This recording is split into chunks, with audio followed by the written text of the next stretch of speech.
Et l'invité ce soir est Joël Mergui, président du consistoire central israélite de France. Bonsoir Joël Mergui. Bonsoir. Merci d'être en direct avec nous ce soir sur iTélé. Le conflit israélo-palestinien se poursuit. On vient de le voir dans ce rappel des titres. On l'a vu dans le journal de 22h de Nidia Paliakara. Il y a plus de 200 morts côté palestinien. Un mort en Israël, c'était hier. Comment réagissez-vous à ces frappes israéliennes contre des civils, notamment des civils palestiniens, des frappes qui ont tué aujourd'hui 4 enfants palestiniens? L'armée israélienne a d'ailleurs ouvert une enquête. Quelle est la réaction des Juifs de France?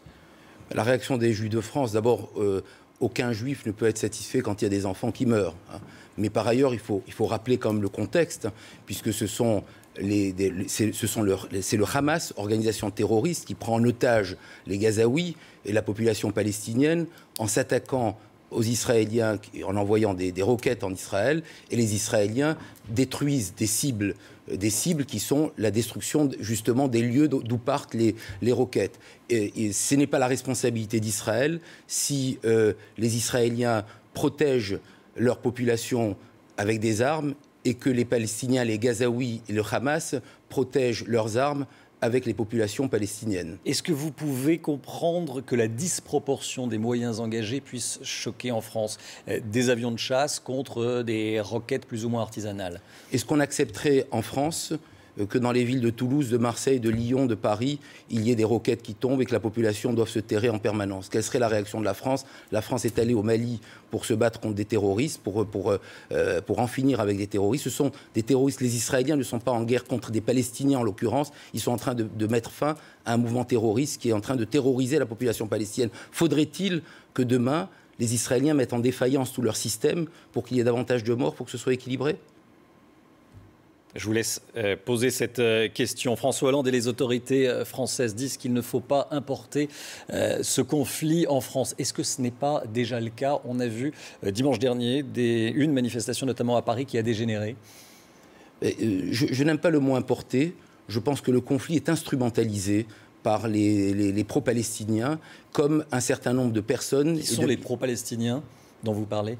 Ceux qui manifestent. Ces manifestants qui n'ont pas jugé utile de manifester pour les 170 000 morts en Syrie, qui n'ont pas jugé utile de manifester pour les morts en Égypte, pour les morts en Irak, pour les morts en Afghanistan, pour d'autres causes quand même de musulmans qui sont morts, et qui se trouvent à manifester, et que dans ces manifestations, au lieu de se concentrer sur l'objet de la manifestation, ils déversent la haine et ils s'attaquent à des Juifs. Je pense qu'il y a une instrumentalisation de ce conflit pour redéverser une haine envers les Juifs, ce qui est inadmissible et intolérable. Sur la manifestation de dimanche dernier à Paris, écoutez ce que disait Roger Kuckerman, qui est le président du CRIF. Il était l'invité ce soir d'ITélé.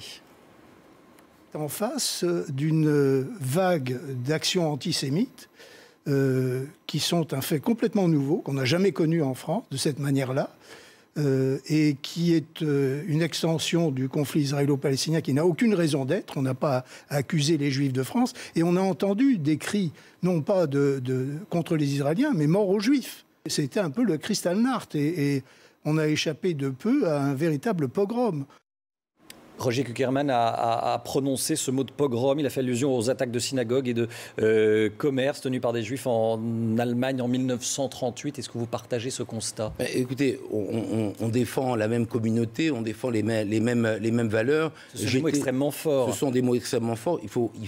J'ai vécu cette situation à l'intérieur de la synagogue de la Roquette, d'imaginer cette synagogue avec autant de renforts de police par crainte des attaques qui pourraient arriver par ces militants. Je crois que l'émotion est forte et il faut rappeler l'émotion, aujourd'hui 16 juillet, date anniversaire de la rafle du Veldiv, l'émotion de tous les survivants de la Shoah qui nous ont appelés ces derniers jours pour nous dire combien ils étaient en peine, en douleur d'entendre des mots de haine des Juifs dans les rues de Paris en 2014. Est-ce que la LDJ, la Ligue de défense juive, a une part de responsabilité dans ce qui s'est passé dimanche dernier, selon vous? On ne va pas chercher chez les Juifs une part de responsabilité dans les actions antisémites. Je pense qu'il y a une synagogue qui était agressée, des manifestants qui sont venus jusqu'à cette synagogue pour vouloir s'attaquer à des lieux juifs. Il ne faut pas chercher des prétextes à ces attaques qui étaient planifiées et qui ne sont pas nouvelles, malheureusement, même si là, elles ont atteint un extrême. Des attaques et des insultes contre la communauté juive, ça fait quand même 15 ans que ça dure, malheureusement. Une manifestation est prévue samedi prochain. La police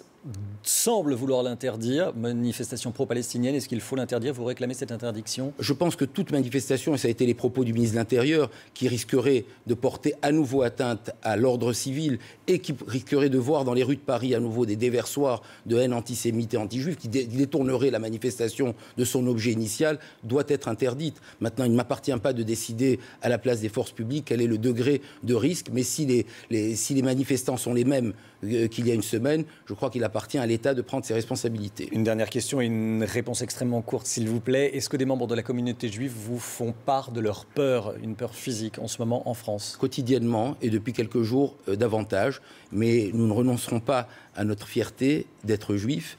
Mais effectivement, les membres de la communauté sont inquiets et on appelle effectivement à l'État pour prendre ses responsabilités, pour protéger toutes nos synagogues, nos écoles et pour protéger les membres de la communauté juive dans cette période difficile où nous avons atteint des extrêmes intolérables. Joël Mergui, président du consistoire central israélite de France. Merci d'avoir été en direct avec nous ce soir sur iTélé.